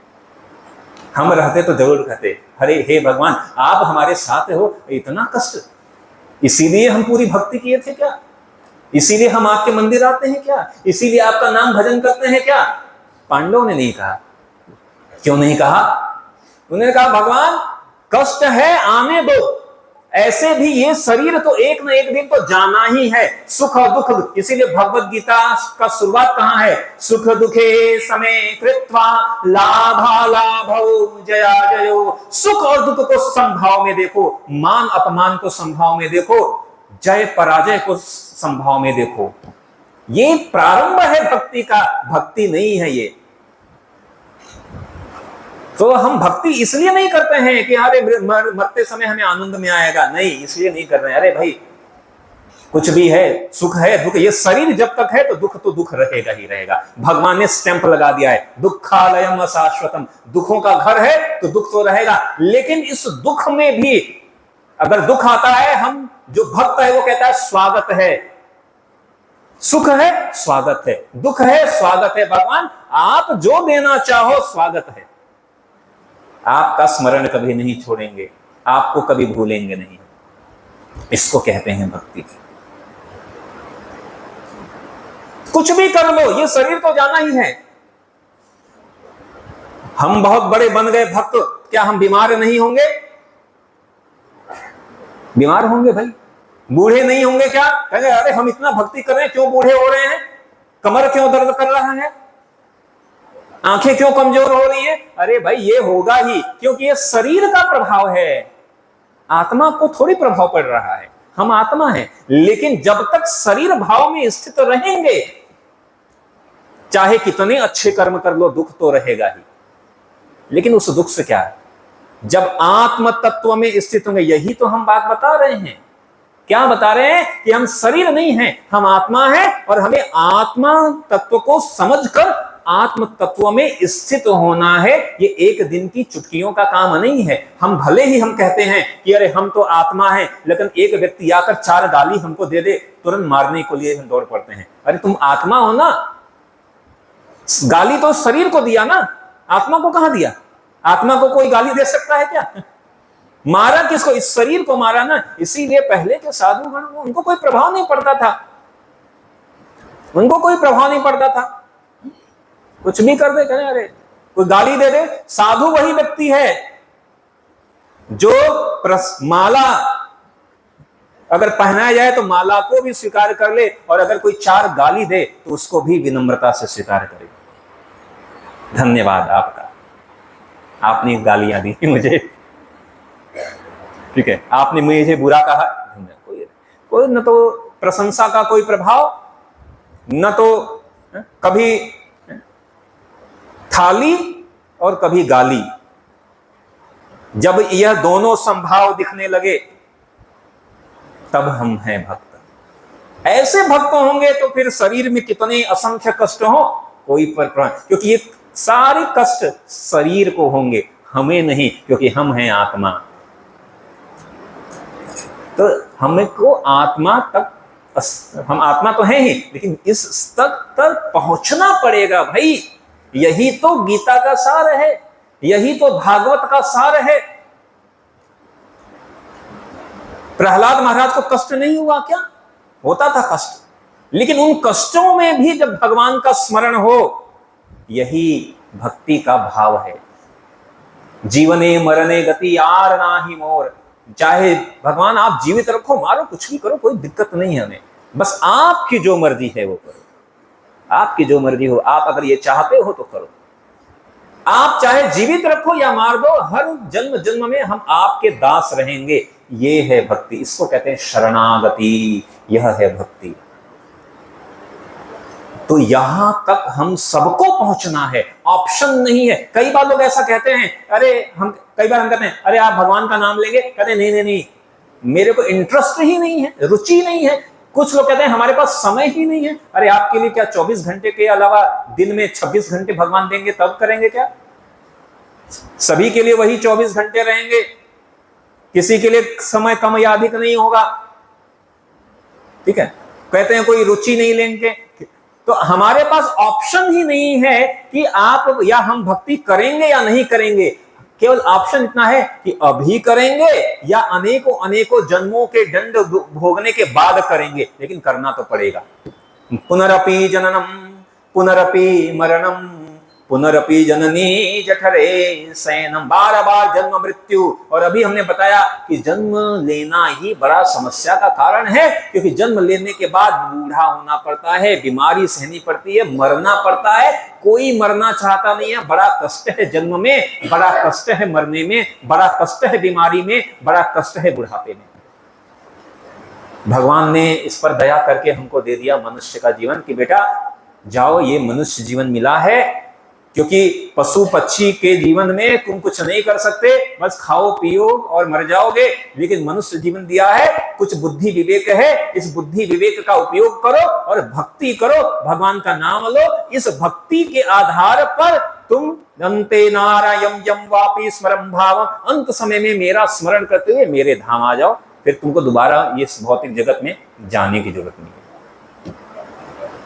जब विधर्मी देश पर आक्रमण करते हैं और हम जैसा हो रहा है उसी में मस्त रहेंगे तो समाज कैसे टिकेगा? 56 देश हो गए उनके। अभी हमने बताया, हाँ बात सही है, भूल हो रही है, धर्म को समझने में भूल हो रही है, कृष्ण ने क्या कहा इसको समझने में भूल। हाँ, लेकिन हम आपके विरुद्ध थोड़ी हैं, हमने आपके विरुद्ध कोई बात नहीं कहा। हम ये कह रहे हैं कि शास्त्र, एक हाथ में शास्त्र और एक हाथ में शस्त्र, ये हमारी पहचान है। ये कहाँ कह रहे हैं आप शस्त्र उठाने की? आप तो कह रहे हैं जो हो रहे हैं उसमें मस्त रहो। नहीं, ये तो मैंने कहा नहीं। आपने कहा तकलीफ में भी गुण गाए भगवान के, जो है उसको करो। नहीं, हम ये नहीं कह रहे हैं, आप गलत समझे पहली बात। तो आप फिर समझाएं। फिर से मैं बता रहा हूं, मैं ये नहीं कह रहा हूं कि अगर कोई आप आकर मारने लगे, कोई आपके विरुद्ध कोई षड्यंत्र रचे, कोई आपके समाज के विरुद्ध कोई कार्य करे, मैं ये कह रहा हूं जब आपके ऊपर कष्ट का मतलब क्या है? आप बुढ़ापे का कष्ट आ रहा है कि नहीं? मृत्यु का कष्ट आ रहा है कि नहीं? आ रहा है। हाँ, उसकी तैयारी कर रहे हैं, उसी की तैयारी करना है। उसकी तैयारी करना है, लेकिन जो किसके आधार पर करेंगे? तो तैयारी करने का हाथ कौन है सबको? हाँ, पहली बात क्या है, आप सोचिए। आज का विषय क्या है? आज का विषय आत्मा। तो आज हम आत्मा की बात करेंगे।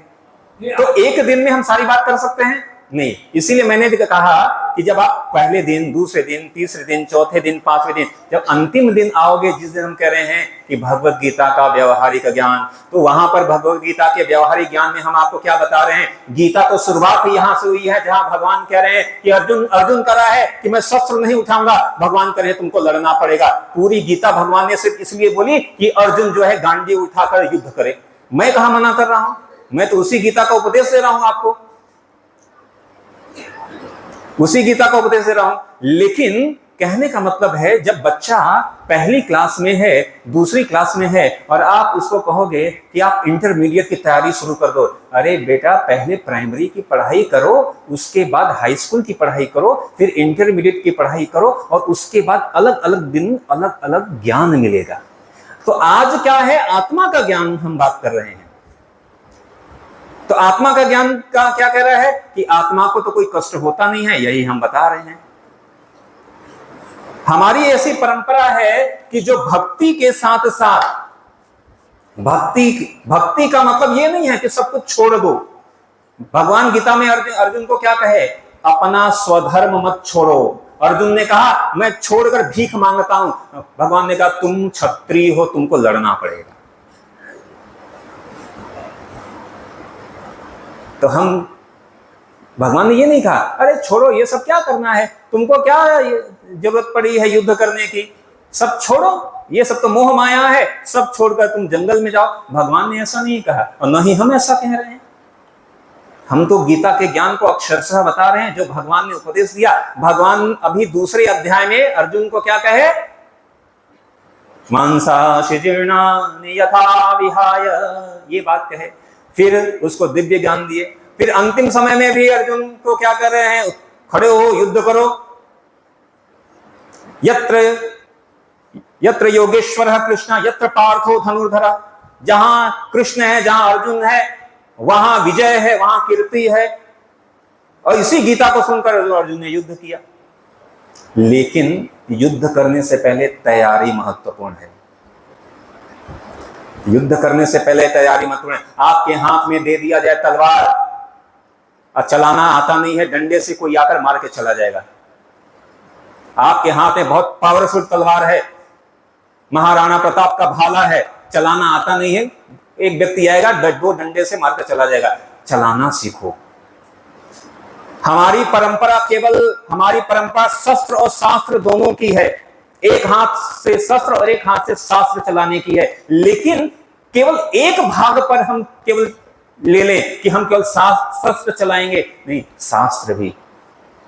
अगर हम गीता का ज्ञान दे सकते हैं तो गीता के ज्ञान का अभ्यास भी कर सकते हैं, लेकिन क्रमिक विकास के द्वारा समझना पड़ेगा। तो आज का विषय अगर हम गीता में आत्मा का है, तो पहले आत्म तत्व को हम पहले समझ लें, फिर जीवन जीना कैसे है इसके आधार पर आगे भी बताते रहेंगे। क्योंकि एक दिन के 1 घंटे 1.5 घंटे में सारी चीजें तो एक साथ बताई भी नहीं जा सकती। तो अभी तक हमने जो कहा कोई विपरीत कहा नहीं, कोई विरोधाभास की बात नहीं है, लेकिन वास्तविक तत्व तो यही है। हमारे महापुरुषों की, हमारे साधुओं की वृत्ति तो यही है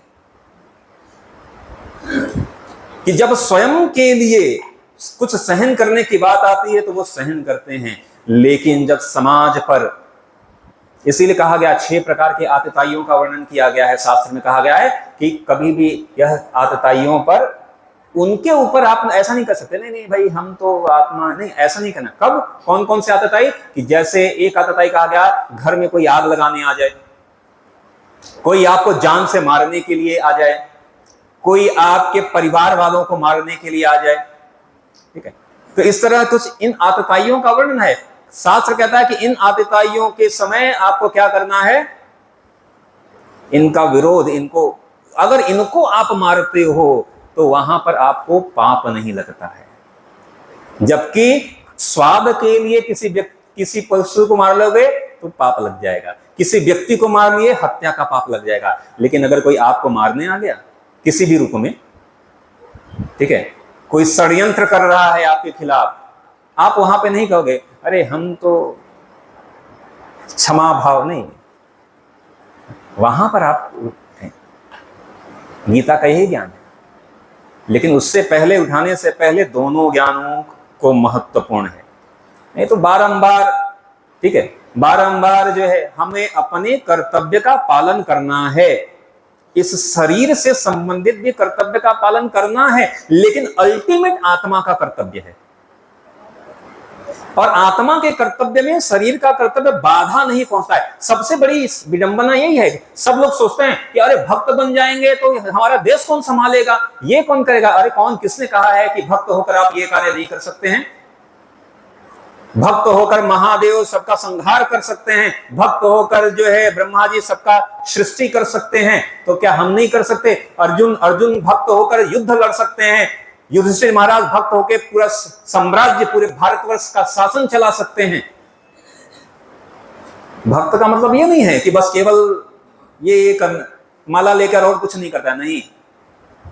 परशुराम जी भक्त होकर फरसा चला सकते हैं, 21 बार राक्षसों को पूरा संहार कर दिया।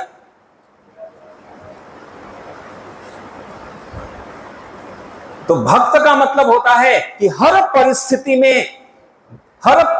में भगवान को देखना, उनका स्मरण करना, हर स्थिति में। ये चीज हमको सीखना है।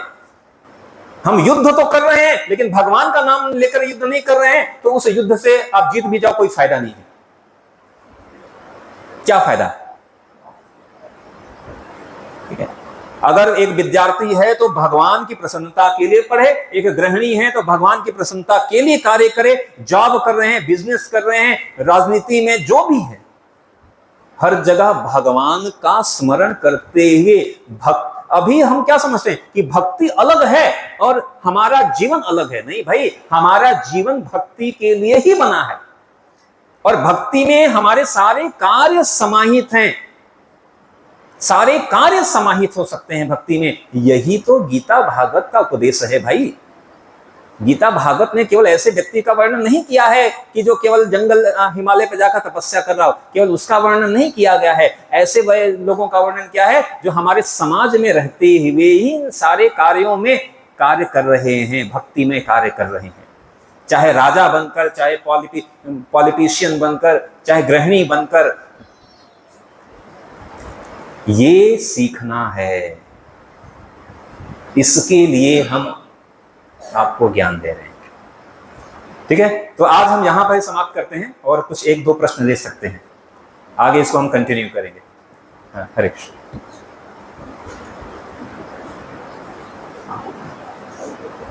प्रभु जी, मेरा एक प्रश्न है, मैंने बहुत बार बहुत ज्ञानियों से भी पूछा है, मगर मेरे को क्या संतुष्ट कभी उत्तर मिला नहीं।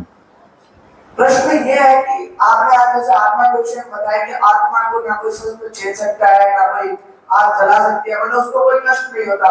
मगर हम जब विष्णु पुराण पढ़ते हैं तो उसमें कुंभी पाता अंत को ऐसे ऐसे सजाए गए हैं जिसमें आत्मा को कष्ट दिया जा सकता है, तो इसके बारे में थोड़ा मुझे बताएं। तो पहली बात, आत्मा को कोई कष्ट नहीं होता है।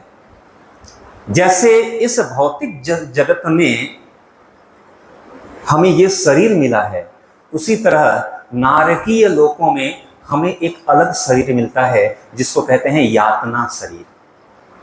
जैसे अभी आपको शरीर है कि नहीं है? अगर आपका जन्म जो है स्वर्ग लोक में आप जन्म लोगे तो ऐसा शरीर नहीं रहेगा, आपका शरीर इससे अधिक क्वालिटेटिव हो जाएगा। क्या क्वालिटेटिव होगा? जैसे स्वर्ग लोक में जो है बुढ़ापा नहीं है, बीमारी नहीं लगती है वहां, लेकिन वहां पे भी जन्म मृत्यु है। वहां पे भी जन्म मृत्यु पूरे 14 भुवन में हर जगह है, लेकिन उनकी मृत्यु हमारे जैसी नहीं होती है। लेकिन शरीर हर जगह है और दुख भी है। स्वर्ग में भी दुख आता है, राक्षस लोग आक्रमण करते हैं, दुख आता है वहां पर भी। ऐसा नहीं है वहां दुख नहीं आता है। दुख केवल एक ही जगह नहीं है, वो है बैकुंठ। बैकुंठ मतलब बिना कुंठा, जहां कोई कुंठा, कोई चिंता नहीं है, वैकुंठ भगवान के धाम, वहां पे कोई दुख नहीं है।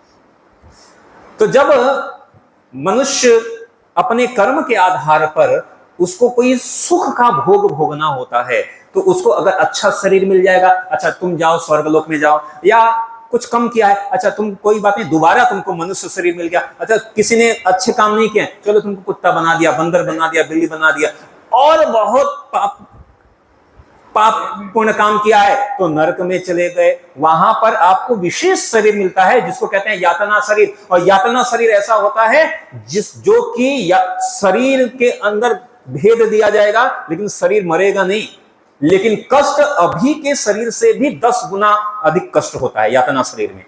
एक प्रश्न है हमारा। हाँ, एक तो ये क्लियर हुआ।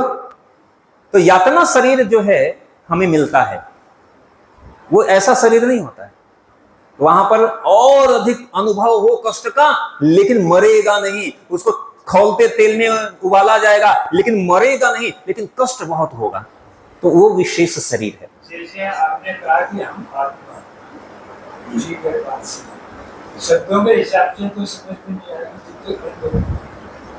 गन्ने के अंदर गुड़ है, तिल में तेल है, तो उसको अगर 50-40 बच्चों को जंगल में छोड़ दिया जाए और 30 वर्ष बाद उनको तेल और गन्ने को दिखाया जाए, तो वो इस प्रोसेस को नहीं जानते, तो वो नहीं समझ पाएंगे कि इसके अंदर गुड़ या तेल है। तो ऐसे ही हम कौन सा प्रोसेस है कि समझ पाए कि हमारे अंदर यही प्रोसेस है, यही तो हम बता रहे हैं। अभी तक हमको कहाँ आत्मा दिखता है, अभी तक हम कहाँ, सामान्य हमें आत्मा का ज्ञान नहीं है, बस सुना है थियोरेटिकल। भारत चूंकि भाग्यवश भारतवर्ष में जन्म ले लिया है, जहां पे शुरू से ही बताया गया है कि हम शरीर नहीं, हम आत्मा, एटलीस्ट सुना है। जैसे आपने कहा कि बच्चों को छोड़ दिया, उनको कोई ज्ञान नहीं है, तो चूंकि ज्ञान नहीं है तो पहली बात हमको यही समझना है कि हमको भी ज्ञान नहीं है, और ज्ञान है तो उस ज्ञान का विज्ञान नहीं है। हम सबको भी ज्ञान नहीं है, हमको तो अभी यही लगता है ना कि अरे ये शरीर को कष्ट है, अरे ठीक है, शरीर से संबंधित है, हमको कोई 4 गाली दे दे तो हमको बुरा भी लगता है, ठीक है। अगर हमको कोई देखकर प्रसन्न नहीं होगा तो अरे, फिर अगर हमारी कोई थोड़ी निंदा कर दे तो हमें अच्छा नहीं लगता है, फिर हम किसी की निंदा करते हैं, हमें क्रोध आता है, हमें लोभ आता है, हमें ईर्ष्या आती है, हमें द्वेष होता है। तो ये ज्ञान जैसे बताया है, तो उनको जब बच्चों को ज्ञान देंगे तो यही ज्ञान है। कौन सा ज्ञान? यही गीता का ज्ञान, और कोई नया ज्ञान थोड़ी है। समस्या यही है कि अभी हम सबने गीता का ज्ञान का अभ्यास करना छोड़ दिया है। सिर्फ पढ़ने की बात नहीं कर रहा हूं, पढ़ना, जानना और अभ्यास करना छोड़ दिया है।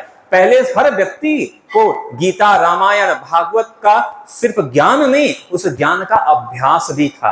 अभी ज्ञान ही नहीं है, अभी ज्ञान ही नहीं रहा। अब ज्ञान नहीं है तो वो ज्ञान कैसे बनेगा? विज्ञान का मतलब जब ज्ञान को आत्मसात कर लिया तब बनता है विज्ञान। तो ये जो प्रोग्राम, इस तरह के प्रोग्राम हो रहे हैं, ये उसी ज्ञान को देने के लिए है, उसी ज्ञान को देने के लिए। और ये अभी शुरुआत है, ऐसा नहीं है कि नहीं बस हो गया। ये 7 दिन में संपन्न नहीं होने वाला है, ये शुरुआत है। कि पहली ABCD शुरुआत केवल कर रहे हैं, और आप लोगों का सहयोग रहा और बहुत अच्छा लगा मुझे कि आप लोग इतने अच्छे अच्छे प्रश्न पूछ रहे हैं। ये महत्वपूर्ण है। अथा तो ब्रह्म जिज्ञासा।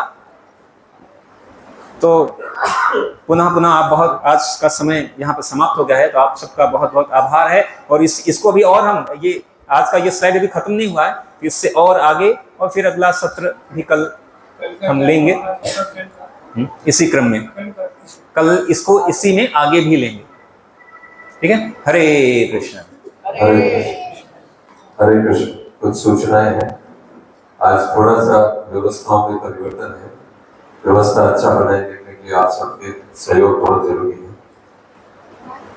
प्रसाद की व्यवस्था यहाँ पास में जो तुष्टिमल गेस्ट हाउस है वहाँ पर सबके लिए है, लेकिन आज सबसे पहले जो प्रसाद के लिए जाएंगे तो छापर और सुजानगढ़ से आए हुए भक्त हैं वो, और उनके साथ हमारे जसवंतगढ़ की माताएं पहनने वहां जाएंगे।